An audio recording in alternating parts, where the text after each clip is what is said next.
గత 10 ఏళ్లలో రాష్ట్రంలో జీఎస్టీ ఎగవేతకు పాల్పడిన కంపెనీలపై ఫోకస్ పెట్టింది ప్రభుత్వం.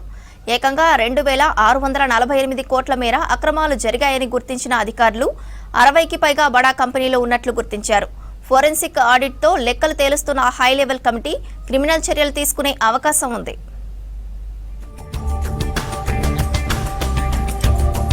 పదేళ్లలో రాష్ట్రంలో జరిగిన జీఎస్టీ అక్రమాలపై ఫోకస్ పెట్టింది ప్రభుత్వం. 75 కంపెనీలు జీఎస్టీ ఎగవేసినట్లు తేలింది. ఇందులో 60 వరకు బడా కంపెనీలే ఉన్నట్లు వెల్లడైంది. బీఆర్ఎస్ హయాంలో ప్రభుత్వ పెద్దలను, అధికారులను మేనేజ్ చేసి ఆయా కంపెనీలు ఏకంగా 2648 కోట్లు కొల్లగొట్టి ప్రభుత్వ ఖజానాకు తీవ్ర నష్టం చేకూర్చినట్లు ప్రాథమికంగా నిర్ధారణ అయింది. జీఎస్ఆర్ అక్రమాలపై ఫోరెన్సిక్ ఆడిట్లోని వివరాలతో హై లెవెల్ కమిటీ ఎంక్వైరీ చేస్తోంది. ఇందులో కంపెనీల భాగోతం ఒక్కొక్కటి బయటకు వస్తోంది.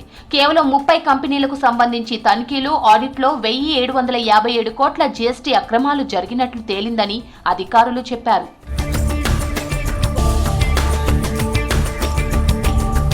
మరోవైపు జీఎస్టీ అక్రమాలకు పాల్పడ్డ 75 కంపెనీల్లో ప్రస్తుతం 70 మాత్రమే యాక్టివ్ గా ఉన్నాయి. మరో 5 ఇన్యాక్టివ్ కాగా ఇందులోని 3 కంపెనీలు ఎలాంటి టర్నోవర్ లేకుండా ఉన్నట్లు తేలింది. ప్రభుత్వానికి జీఎస్టీ నష్టం కలిగించిన దాంట్లో 5 ప్రభుత్వ ఏజెన్సీలు ఉన్నట్లు తెలిసింది. 75 కంపెనీల్లో పెద్ద తలలు ఉండడం, ప్రభుత్వ ఏజెన్సీల భాగస్వామ్యంతో వాటి అక్రమాలకు సహకరించిన అసలు సూత్రధారులు ఎవరనేది తేల్చే పనిలో ఉంది సర్కార్.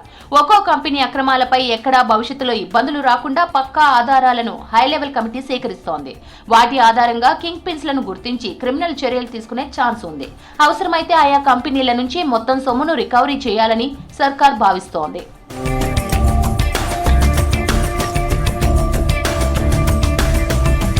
మరోవైపు వాణిజ్య పన్నుల శాఖ జాయింట్ కమిషనర్ రవి కానూరి ఇచ్చిన కంప్లైంట్ తో హైదరాబాద్ సిసిఎస్ పోలీసులు గతేడాది మాజీ సీఎస్ సోమేష్ కుమార్ మీద కేసు ఫైల్ అయింది.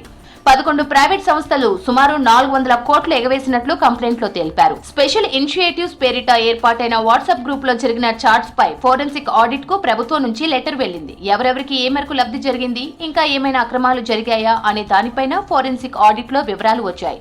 ఎక్కడెక్కడ అక్రమాలు జరిగాయి, అసలు లబ్ధి ఎవరికి జరిగిందనే దానిపై రాష్ట్ర ప్రభుత్వం మళ్లీ హై లెవెల్ ఇన్వెస్టిగేటివ్ కమిటీని ఏర్పాటు చేసింది. ఈ కమిటీ అన్నింటినీ పరిశీలిస్తూ ఆయా కంపెనీలకు సంబంధించి పూర్తి అక్రమాలపై ఫోకస్ పెట్టింది. ఒక్కో అధికారికి ప్రత్యేక టాస్క్ ను అప్పగించింది.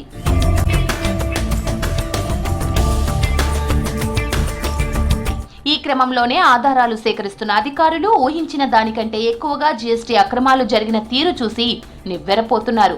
అయితే అంతకుముందు కమర్షియల్ ట్యాక్స్ కమిషనర్ గా ఉన్న ఉన్నతాధికారి హై లెవెల్ కమిటీకి పూర్తి స్థాయిలో సహకరించలేదని తెలిసింది.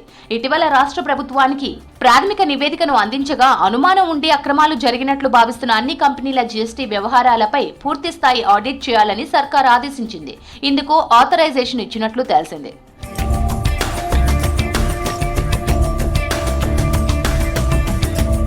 జీఎస్టీ పన్నులకు సంబంధించి సాఫ్ట్వేర్ తయారీలో లోపాలను ఆసరాగా చేసుకుని ఇన్పుట్ ట్యాక్స్ క్రెడిట్ పేరుతో కంపెనీలు అక్రమాలకు పాల్పడ్డాయి. ఇందుకు గత ప్రభుత్వంలోని కొందరు పెద్దలు సహకరించినట్లు ఆరోపణలున్నాయి. అయితే అక్రమాలకు పాల్పడ్డ 75 కంపెనీల్లో కొన్ని వాటి జీఎస్టీ ఐఎన్ నెంబర్లను రద్దు చేసుకున్నాయి.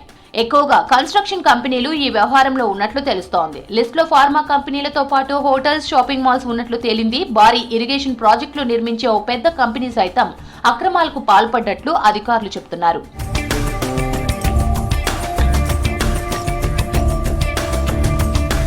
జీఎస్టీ ఎగవేత దాంట్లో GMR, Jio fiber limited, electro green tech limited, Mangalya shopping mall, ఎల్ఎన్టీతో పాటు ఐటీసీ లిమిటెడ్ లాంటి కంపెనీలు ఉన్నట్లు అధికారులు గుర్తించారు.